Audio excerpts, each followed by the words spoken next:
Let's talk more about this. WION correspondent Julia Chapman is joining us live from Moscow, and journalist Frank Elbas is also joining us live from Bucharest, Romania. Welcome both. Julia, I will start with you. The UN nuclear watchdog has voiced concern after Russian forces claim to have surrounded Ukraine's biggest atomic plant and called for its workers to be left alone to do their jobs. What is the significance of Russia targeting nuclear power plants like Chernobyl and now Zaporizhzhya? Well, certainly this is an alarming development this morning with these reports that Russia has been deliberately targeting a nuclear power plant. We know that Russian forces have been trying to cut off certain areas of the country from energy. Some water pipes have been stopped, some electricity as well in parts of the country. But targeting a nuclear power plant is a pretty extreme step, and one that many Western leaders this morning are demanding an explanation for. We understand that there was some pretty fierce fighting around the power plant as Russian forces got closer and closer. We know that Russian forces have been making more progress in southern Ukraine than they have elsewhere in the country. It is understood that at this moment, Ukrainian authorities do have control over this power plant. We are hearing that there is no elevation in the levels of radiation being emitted by the power plant at the moment, but of course it is likely that there is some damage. And although experts say that this power plant is much more sophisticated and modern than Chernobyl was, undoubtedly any kind of firing at it is certainly a risky endeavor. Surely, of course, nobody should know better the risks of nuclear power meltdowns than Russia. It was Moscow that presided over the explosion and meltdown of the Chernobyl power plant in 1986, of course, for very different reasons. But certainly the ramifications of that accident, the largest nuclear meltdown in Europe, will of course not have been forgotten by the authorities here in Moscow. So we are all waiting for Russian officials to announce today or make some sort of a justification or explanation for why this nuclear power plant ended up in the crossfires of this war in Ukraine. Right, Julia, let's now talk about the humanitarian crisis. Russia and Ukraine have agreed on the need for humanitarian corridors to deliver aid and help civilians exit besieged Ukrainian cities. Do we have any new update about that from Moscow?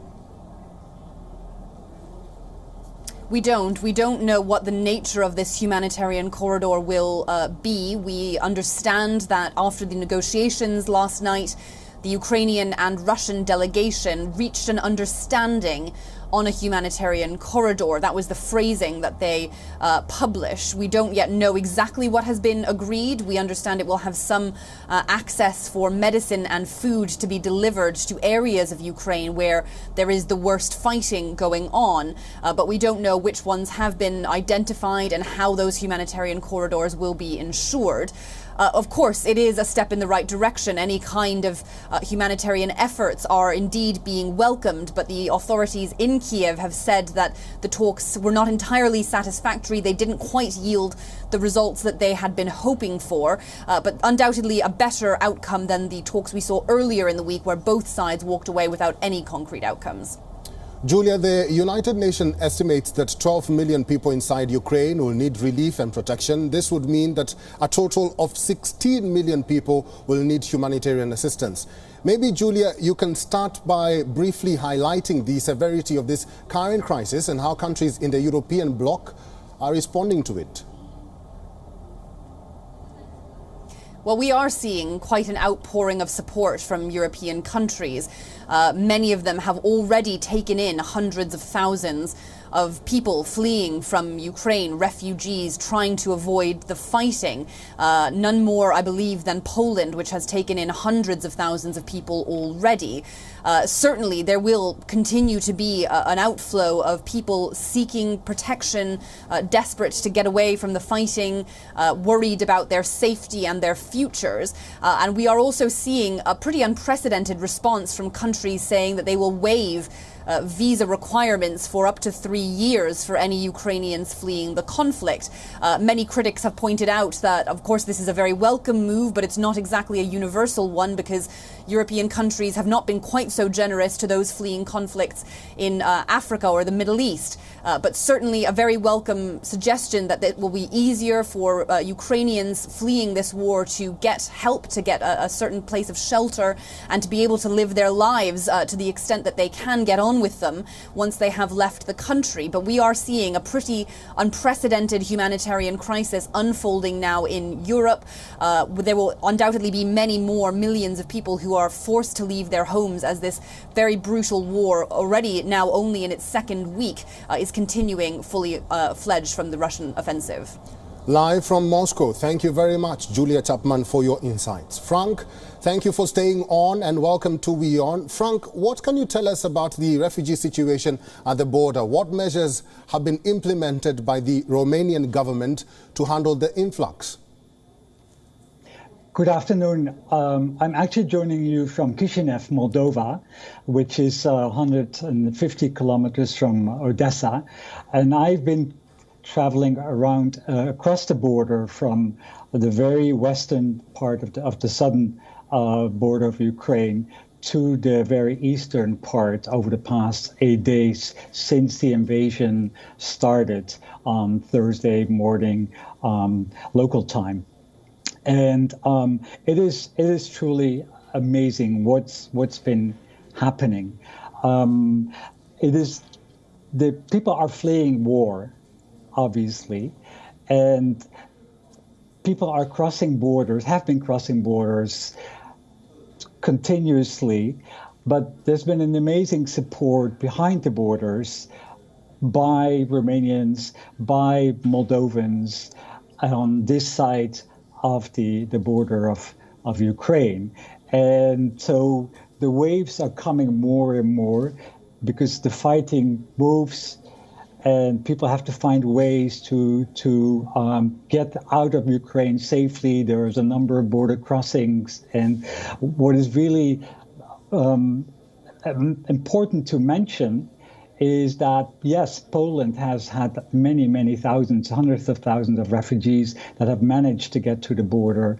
But the southern part, Moldova, which is a tiny, tiny country of 2.5 million people, has actually been the main corridor, if you will, to safety.